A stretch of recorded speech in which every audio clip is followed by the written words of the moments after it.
Bonjour Brian. Merci déjà d'accorder cette interview à Cyclisme Actu. Vous venez de faire une belle prestation là sur la route Orangelle avec une belle deuxième place. Est-ce que vous pouvez un peu voilà, nous dire comment ça va en ce début de saison et comment ça s'est passé hier?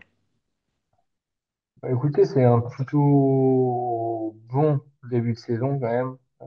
Je suis plutôt satisfait parce que j'ai déjà gagné, j'ai déjà levé les bras et c'est toujours bien de bien commencer.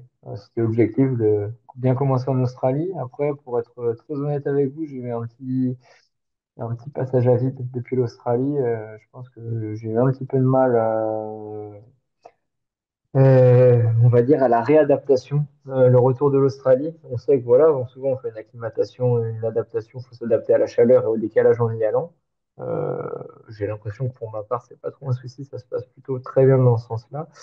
Mais à l'image d'il y a 2 ans, j'avais plus de mal au retour après l'Australie, une fois que je reviens en Europe, en France, avec le mauvais temps et le froid. Et là, je remets un petit peu de temps. Voilà, mon organisme met un petit peu de temps, je pense, à se réacclimater et bah, se remettre en mode hiver, on va dire.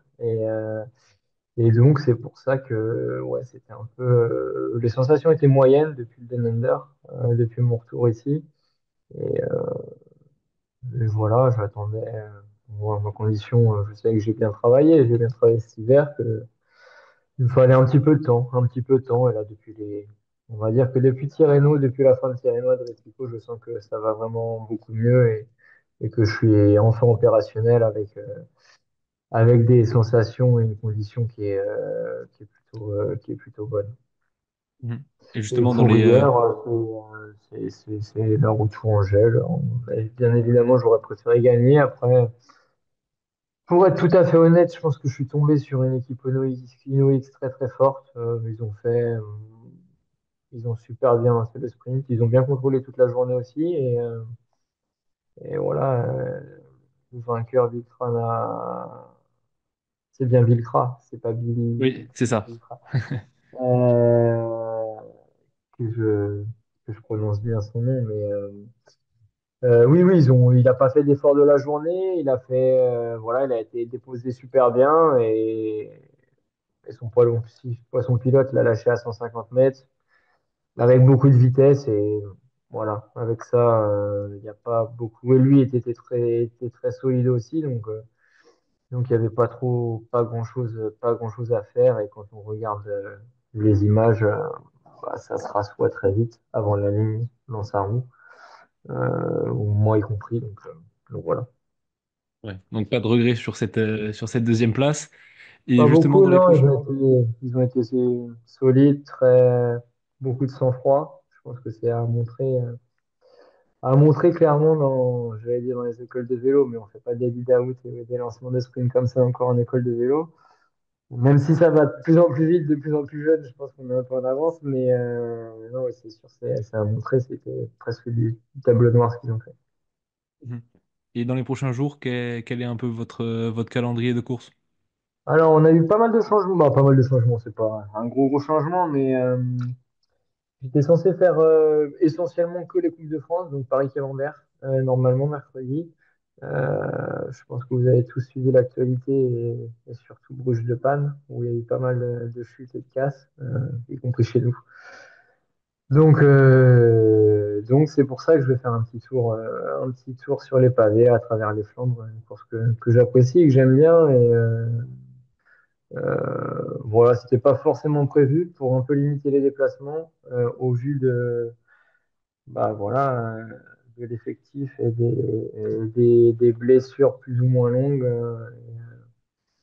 On a décidé d'aller mercredi à travers les Flandres et je reviendrai en France pour Adélie vendredi sur mon programme initial. Mhm. Pour justement, vous l'avez évoqué un peu le début de saison de l'équipe Cofidis, bon, malgré évidemment les récentes chutes qui ont un peu posé problème, mais à toutes les équipes, hein, je dirais. Comment vous jugez ce début de saison? Déjà 4 victoires contre 5 au total dans la saison 2024. Donc un bon début de saison, vous avez gagné en World Tour bah, grâce à vous.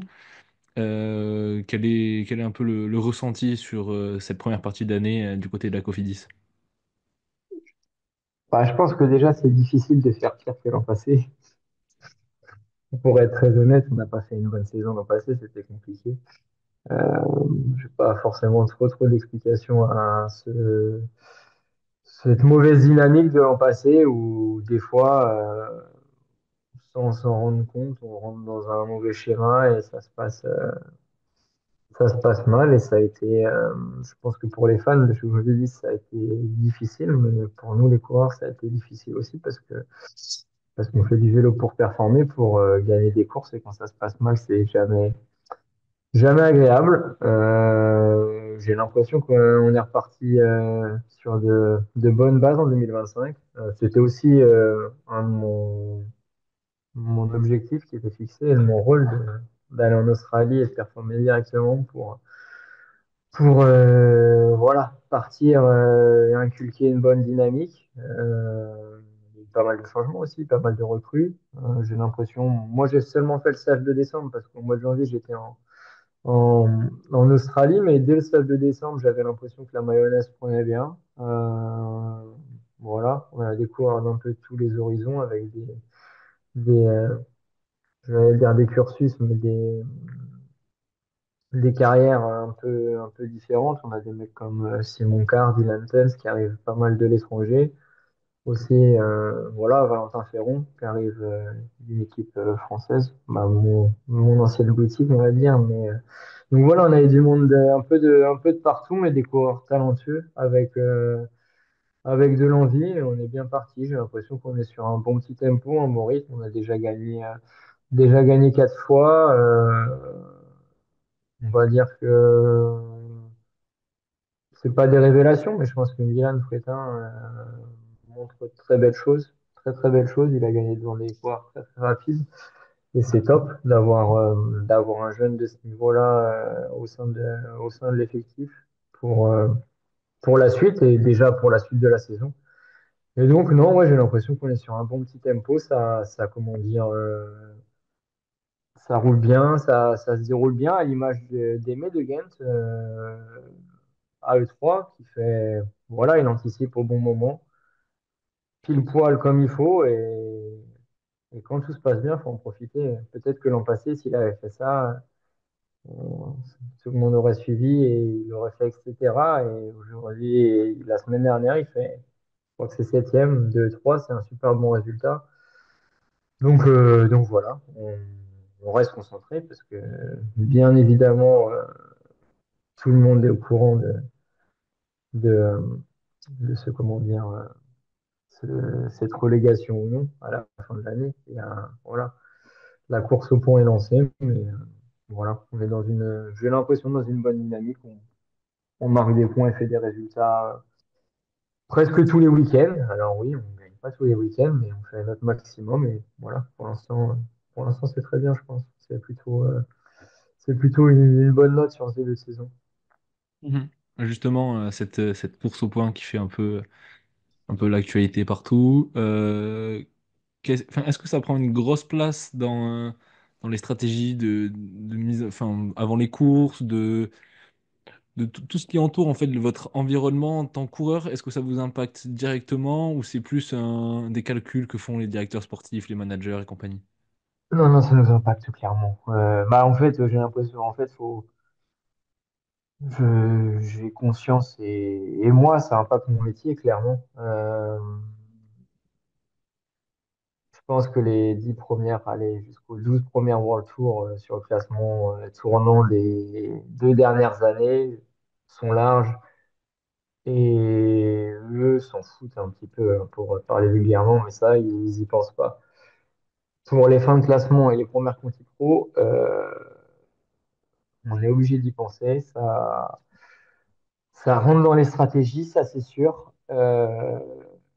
Et c'est ce qui rythme tout, je vais dire toutes nos courses, mais tous nos week-ends. On sait que voilà, on a un sponsor qui est là, nous, Cofidis, depuis très très longtemps dans le vélo, qui va y rester encore longtemps, parce que je sais plus, je veux pas dire de bêtises, mais ils ont signé pour quelques années.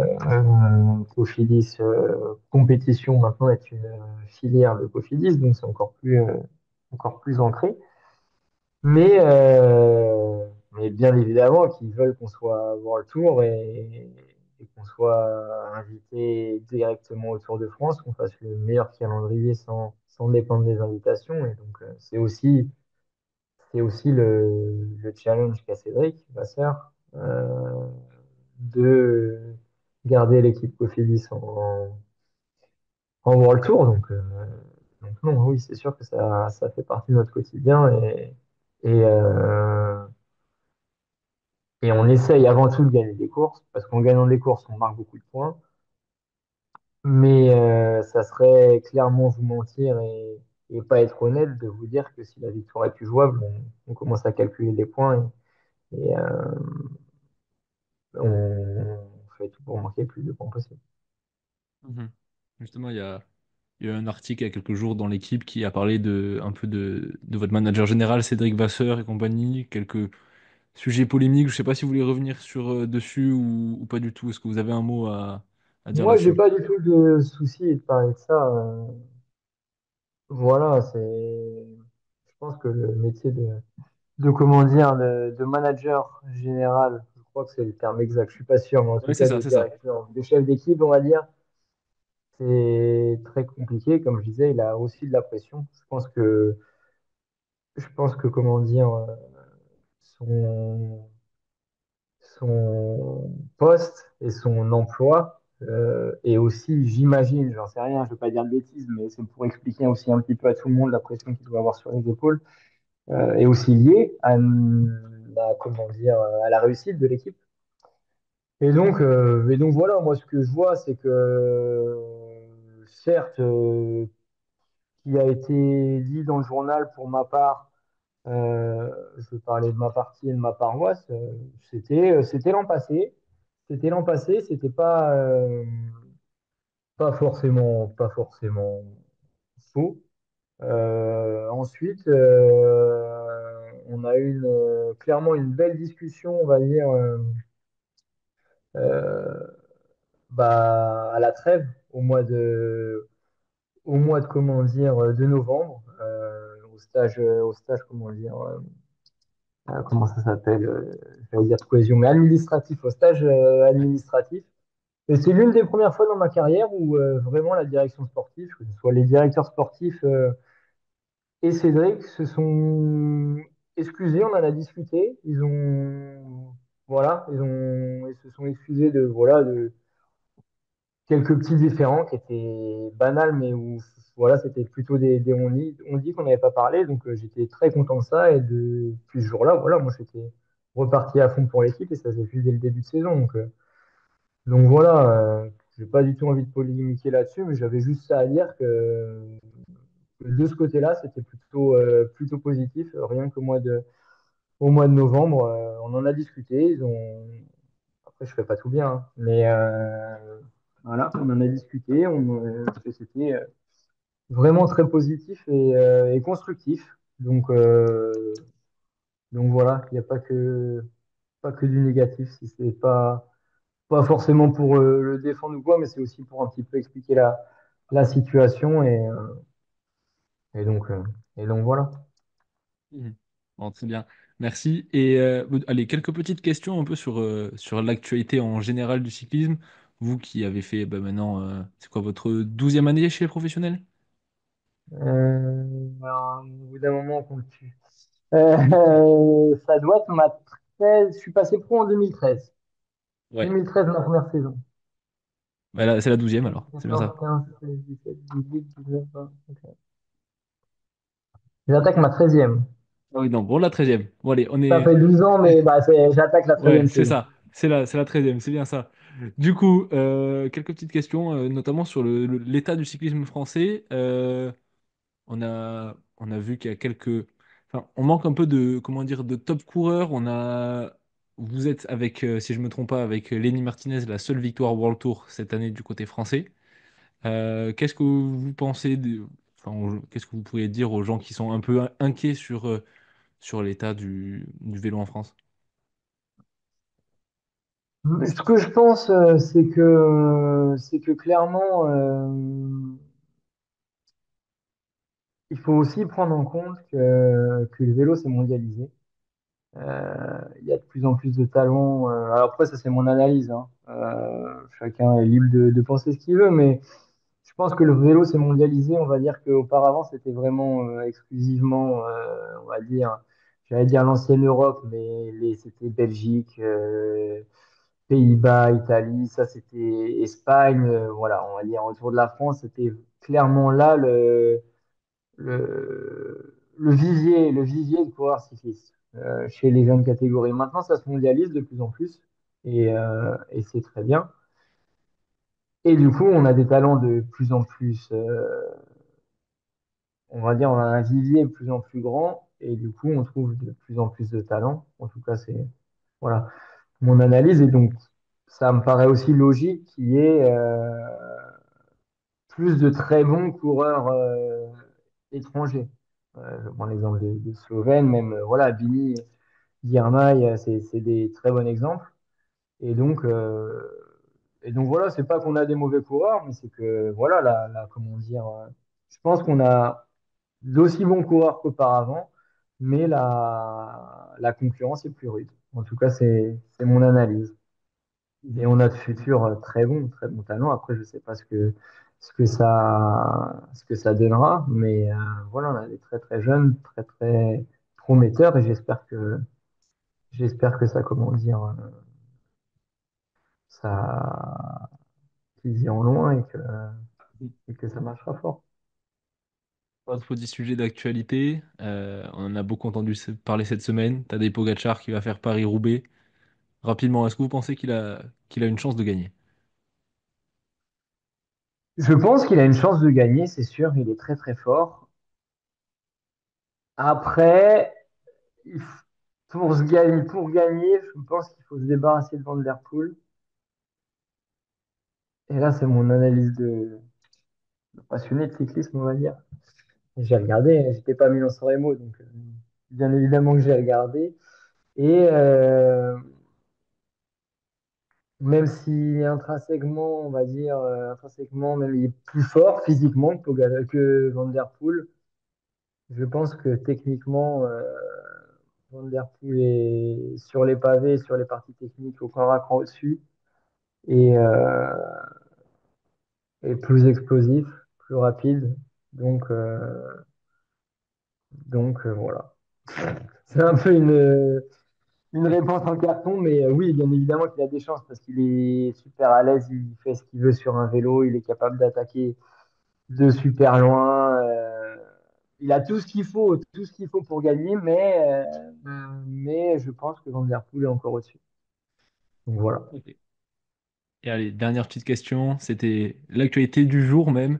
Une équipe supplémentaire sur les grands tours. Ça a été annoncé là par l'UCI aujourd'hui. Euh, Vous qui avez notamment, si je me rappelle bien, en 2018 et 2019, quand vous étiez chez ce qu'on appelait à l'époque Vital Concept, vous étiez à deux doigts à chaque fois d'avoir cette invitation pour le Tour de France, vous ne l'avez pas eu. Qu'est-ce que vous pensez maintenant là qu'ils ont rajouté une équipe? Est-ce que vous trouvez ça un peu déloyal pour la sécurité? Ça a posé question. Vous vous dites, mais c'est bien pour tout ce qui entoure le vélo, pour les équipes qui n'auraient pas été invitées sinon, et voilà. Moi, je pense que c'est. Alors, je pourrais être aigri et, euh, et un peu revanchard parce qu'on n'a pas eu cette chance-là avec BNB les deux premières années de l'équipe. Donc, je pourrais être un petit peu gronchon à dire que c'est qu'on n'a pas eu cette chance. C'est pas du tout mon cas. Je trouve que c'est très bien pour le vélo parce que on sait qu'il y a beaucoup d'équipes qui. Et alors, c'est pas que dans le vélo, mais l'économie c'est compliqué, que ça soit dans tous les comment dire dans tous les métiers. Euh, du coup, le sponsoring est encore plus compliqué. On sait que les équipes de vélo vivent, alors, c'est pas à 100%, mais presque à 100% du sponsoring. Euh, Et du coup, je trouve ça très bien parce qu'on arrive dans un moment un peu charnière avec toutes ces montées-descentes. On arrive dans une année charnière clairement avec les relégations au World Tour, enfin, le nouveau classement World Tour. Et je pense que du coup, c'est vraiment une bonne chose parce que économiquement, il y a pas mal d'équipes aussi qui sont un peu en galère, où leur, comment dire, leur avenir n'est pas forcément tracé, créé, qui sont à la recherche de sponsors ou de co-sponsors. Et je pense que c'est très très bien parce que la meilleure vitrine, la seule, alors peut-être parce que j'ai que été dans les équipes françaises et que j'ai que entendu ce discours-là et voilà, mais le Tour de France fait une grande partie de la vitrine annuelle du cyclisme. Alors, Christian Prudhomme serait mieux placé que moi et meilleur pour donner toutes les stats du nombre de chaînes où c'est télévisé ou voilà. Mais clairement, c'est la plus grande vitrine du vélo, le Tour de France. Et mettre mettre une équipe en plus, sans parler de tout ce qui est sécurité et tout, je trouve que c'est une très très bonne chose parce que peut-être que ça va sauver des équipes et, euh, et en tout cas, ouais, le Tour de France, on en a besoin. Et donc, moi, je trouve que c'est une très très bonne chose. Alors, je ne sais pas si c'est les organisateurs qui ont demandé ça ou Lucie y a pensé C'est les directement. organisateurs qui ont demandé, oui, apparemment. Et je trouve que c'est vraiment une bonne chose pour l'économie, pour la survie du cyclisme aussi, parce que voilà, c'est un écosystème un peu précaire. Bah, précaire, alors, dans le sens où on a des bons salaires, on gagne très bien notre vie. C'est pas ça ce sujet, c'est que on vit du sponsoring et dans le système économique actuel, c'est un petit peu compliqué. Donc voilà, je trouve que c'est très très bien. Justement, est-ce qu'on verra sur le Tour de France cette année? Alors normalement, oui. Euh, oui, c'est prévu. C'est prévu dans mon programme. Je serai au départ du tour. Mais normalement, si tout se passe bien. J'ai déjà été à Copenhague au départ du tour et j'ai jamais pris le départ avec le Covid. Je me méfie jusqu'au dernier moment. Mais non, oui, normalement, je serai au départ. Et voilà, ça sera aussi beaucoup de pression pour nous parce qu'on part de Lille. Alors, on est une équipe nordiste et puis ouais, ouais, ça, avec un départ dans l'ouest aussi, c'est pas très très loin de chez moi, donc avec beaucoup d'envie, mais bon, comme, euh, comme tous les ans, le tour, si on n'est pas motivé en allant au départ du Tour de France, bah, il est temps d'arrêter ce métier. Mhm. Eh ben, très bien, merci Brian pour cette interview accordée à Cyclisme Actu. On vous souhaite bien évidemment dès ce mercredi une bonne course en Belgique et une belle saison 2025 avec, on a compris, le Tour de France en point de mire. Et voilà, merci. Merci bien.